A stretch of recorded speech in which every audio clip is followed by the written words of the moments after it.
Hi నమస్తే welcome back to Ramya recipes vlogs. ఈరోజు నేను క్యారెట్ ఆలుతో ఒక స్నాక్ రెసిపీ చూపించబోతున్నానండి. చాలా ఈజీగా టేస్టీగా ప్రిపేర్ చేసుకోవచ్చు. అలాగే పిల్లలైనా పెద్దవాళ్ళైనా సరే చాలా ఇష్టంగా తింటారండి. ఈవినింగ్ టైంలో స్కూల్ నుంచి వచ్చే టైంకి ఇలా పిల్లలకి చేసి ఇవ్వండి, చాలా ఇష్టంగా తింటారు.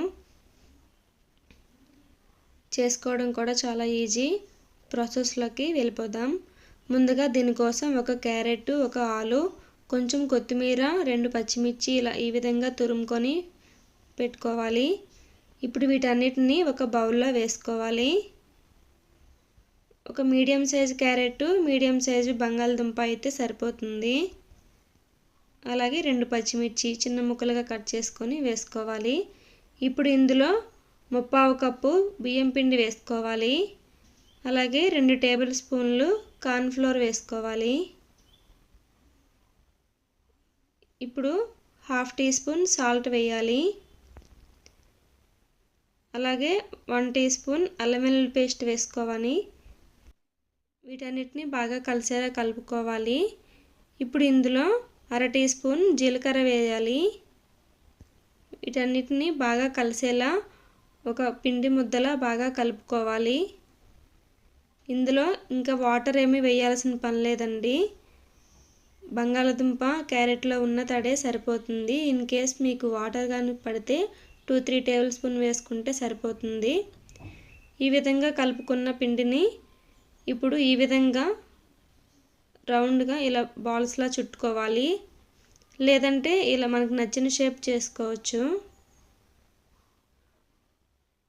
నేను కొంచెం ఫింగర్ షేప్లో చేస్తున్నానండి. మీకు కావాలంటే రౌండ్గా బాల్స్లో అయినా సరే చుట్టుకోవచ్చు.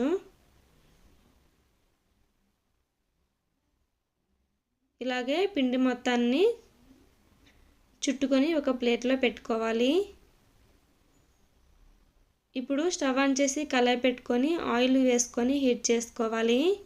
ఆయిల్ మీడియం ఫ్లేమ్లో హీట్ చేయాలి. హీట్ అయిన తర్వాత ముందుగా మనం రెడీ చేసి పెట్టుకున్న వాటిని ఒక్కొక్కటిగా వేసుకోవాలి. సగం వేసుకొని ఇవి ఫ్రై అయిన తర్వాత మిగతా సగాన్ని వేసుకుందాం.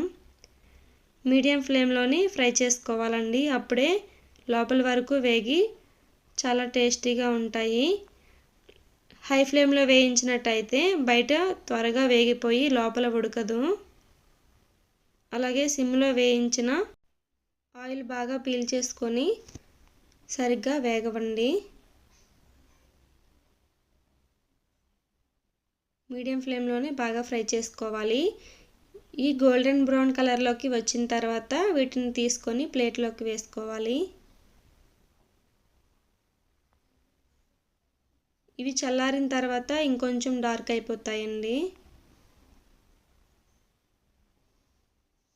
ఈ స్నాక్ చాలా ఈజీ అండి. ఈజీగా అప్పటికప్పుడు ప్రిపేర్ చేసుకోవచ్చు.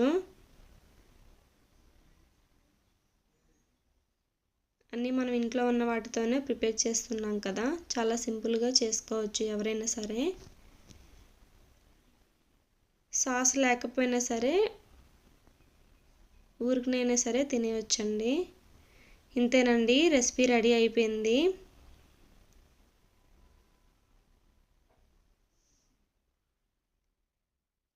టేస్టీగా స్నాక్ రెసిపీ రెడీ అయిపోయింది. ఇప్పుడు దీన్ని వేడివేడిగా తింటేనే చాలా బాగుంటుంది. చల్లారితే అంత టేస్టీగా అనిపించవు. సాస్ పెట్టుకొని సాస్లో డిప్ చేసుకొని తింటే చాలా టేస్టీగా ఉంటాయి.